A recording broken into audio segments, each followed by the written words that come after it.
Hey guys, my name is Devin and welcome to Family Fridays. You may recognize me from some of the segments I've done in Kidstown here, such as Doodles with Devin,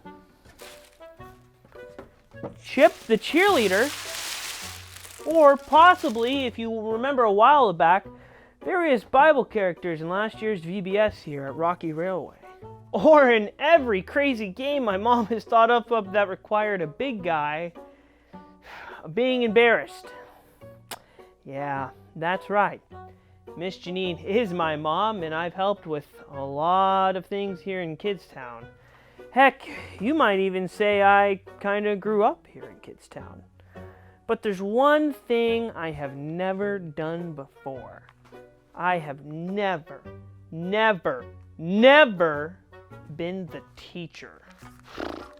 There's a reason for it. But anyways, my mom is off to Hume Lake Christian Camp this year with the majority of our audience. So when she asked me to make the Family Friday video, I said, sure, find somebody else. But that didn't quite work for her. She said no. So besides, I will give you all my notes, and it will be just like I'm there with you. Oh, yeah, well, what was I thinking? I have no idea what I'm doing.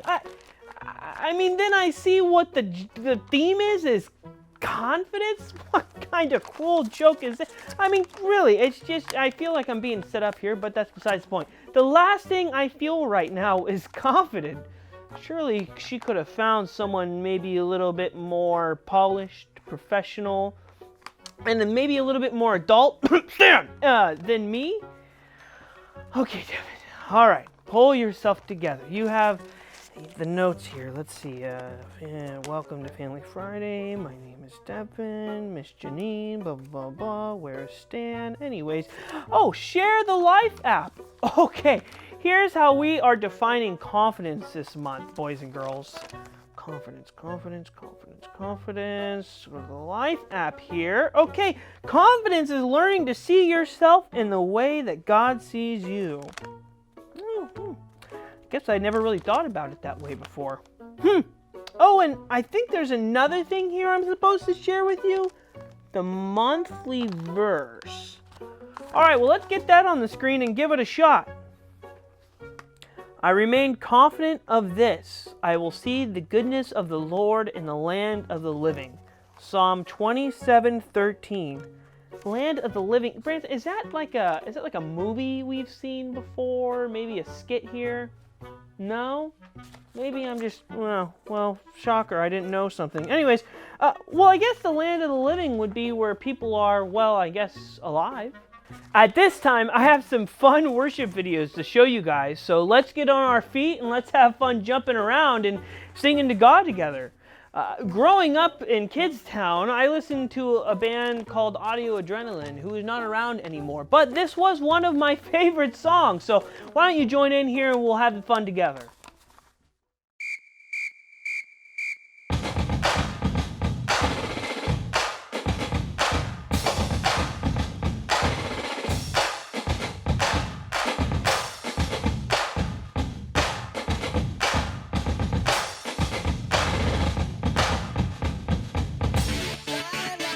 I get down.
up or get down. And he lifts me up or get down. And he lifts me up or get down. I get down. And he lifts me up or get down. And he lifts me up or get down. And he lifts me up or get down. I get down. And he lifts me up or get down. And he lifts me up or get down. And he lifts me up or get down. I get down. And he lifts me up or get down. And he lifts me up or get down. And he lifts me up or get down.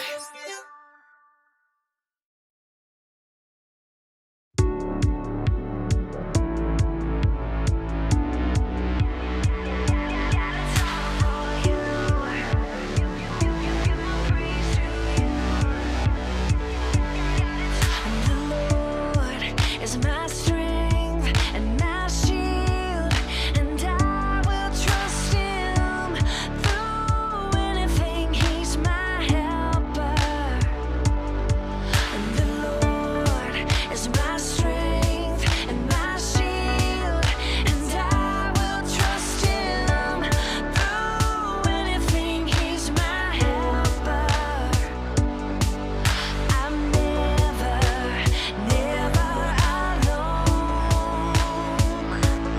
God goes with me as time marches on. I'm jumping for joy. I'm shouting, thank you. I'm singing my love. I'm giving all my praise to you. And God, it's all for you.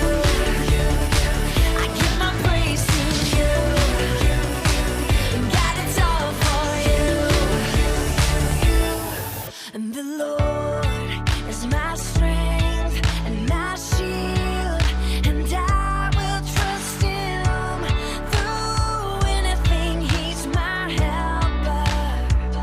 Oh yeah, the Lord is my strength and my shield, and I will trust him through anything. He's my helper, and I'm never alone. And God goes with me as time marches on. I'm jumping for joy. I'm shouting, thank you. I'm singing my love. I'm giving all my praise to you. And God, it's all for you. I give my praise to you. And God, it's all for you. And you're my strength, my shield, my help. And you're my strength, my shield. My heart will sing. Jumping for joy. I'm shouting, thank you. I'm singing my love. I'm giving all my praise. I'm jumping for joy. I'm shouting, thank you. I'm singing my love. I'm giving all my praise to you. And God, it's all for you. I give my praise to you. And God, it's all for you.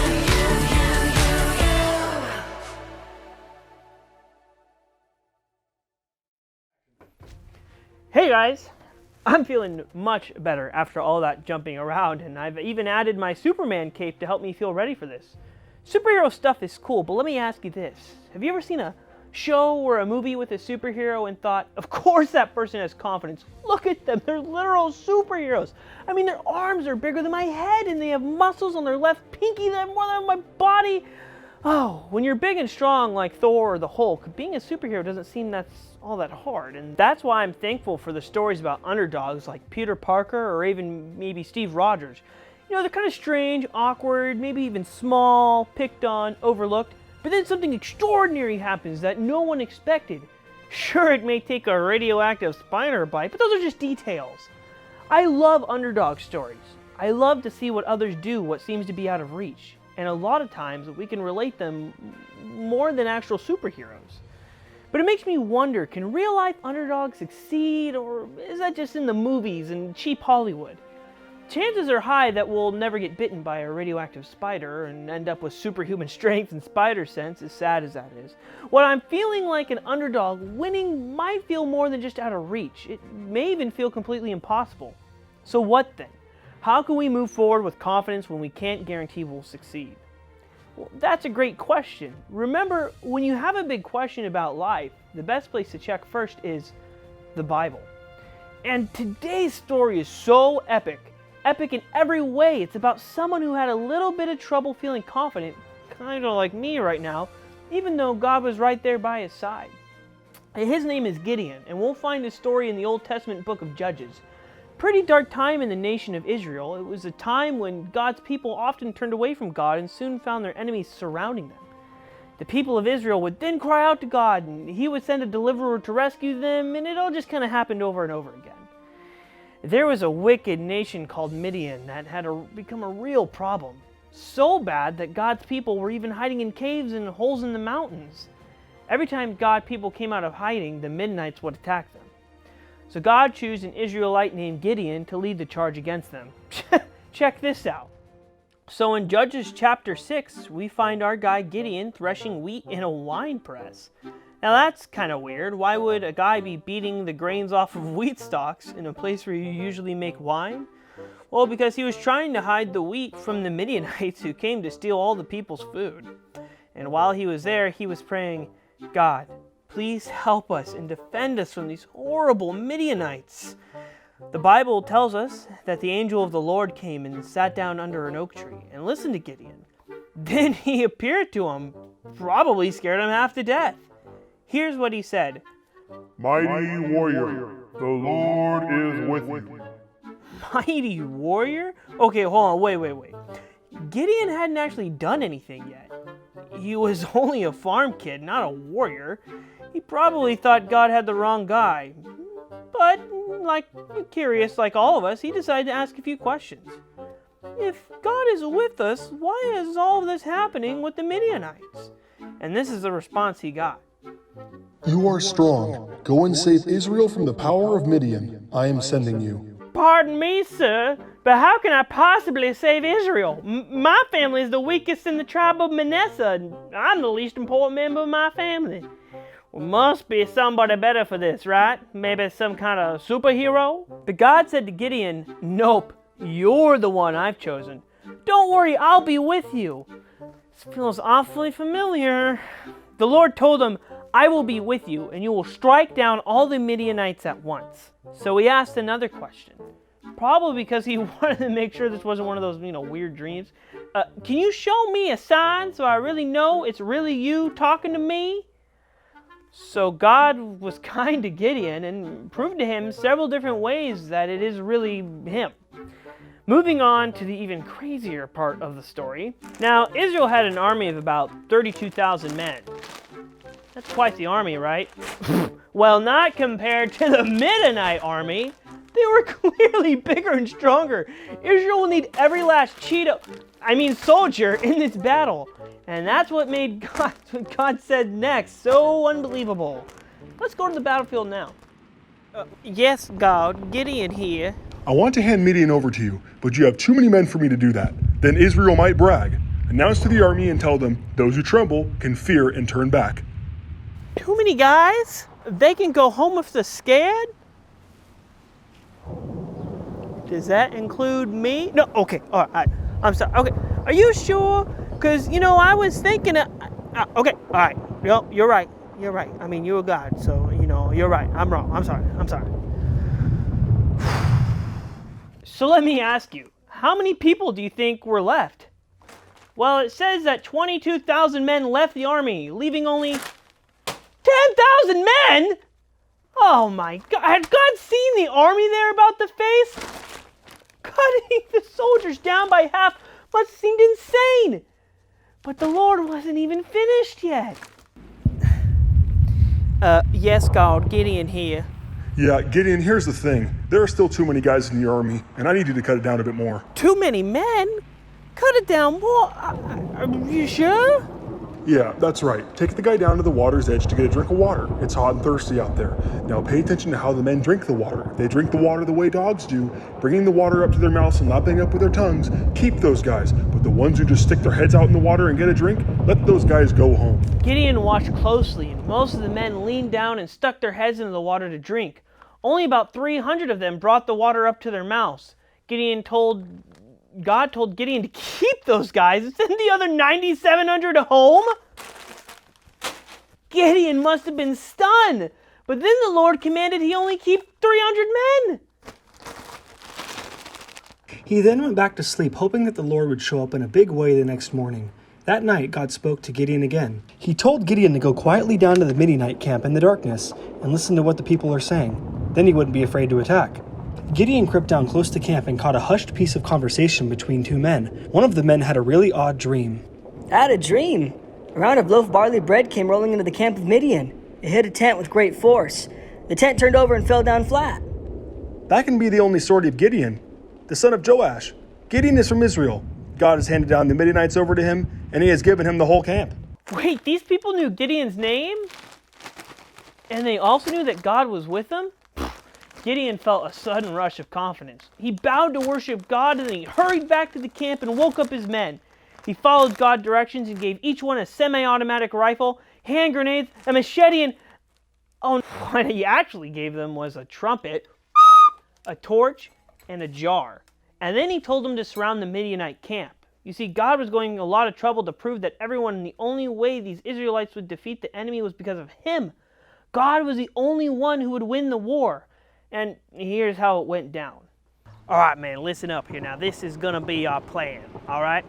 First step, we're going to split up into 3 groups, A, B, and C, and we're going to circle that whole midnight camp.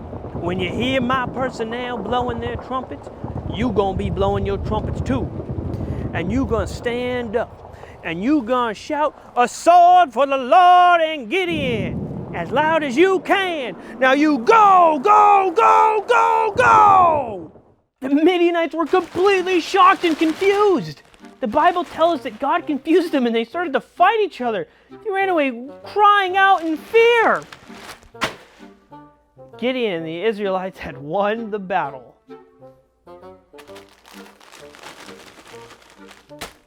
I imagine that Gideon probably thought there was no way things would end the way they did when God shrunk his army down from 32,000 to 300. But you know what I think Gideon thought was even more unbelievable? That God would use him. Gideon was pretty unsure about God using him, and yet God called Gideon a mighty warrior before any of the story took place. Maybe God knew a little bit more than Gideon about how he would use him. Do you ever have Gideon moments? Maybe you get a part in the school play and you start to second guess how you learn all those lines or do Family Friday. Or maybe you're on the free throw line with seconds on the clock and everyone watching as you prepare to take your shot. It's easy to think you're the wrong person for the job. Or maybe your friend is struggling and you feel like you should help, but you're afraid you'll make things worse. And you wish there was another person that could step in so you didn't have to do the dirty work. Well, what Gideon forgot was that it wasn't about the size of his army. He was able to be a mighty warrior because God promised to be with him. Confidence isn't about having the best or having the most. We can have true confidence because of who God is. We can trust God no matter what. So here's our bottom line today. God can use you no matter what. That's certainly good to know, isn't it? Don't be too quick to take yourself out of a situation just because you don't think you have what it takes. God can give you the confidence to press play and get into the mix. So let me ask you, what are some ways God might be looking to use you? It's okay if you're not sure how you'd answer that question. We're all learning how God can use us to make a difference in this world. Just think about how Gideon and the rest of the army and what would they may have missed out on if he never trusted God to do big things with his life. And hey, look who got through the first ever teaching gig with God's help. Me! I hope you guys had fun and learned a thing or two, and sure, I know I did, but I hope to see you guys next week for another episode here in Family Friday. Oh, I'm sorry.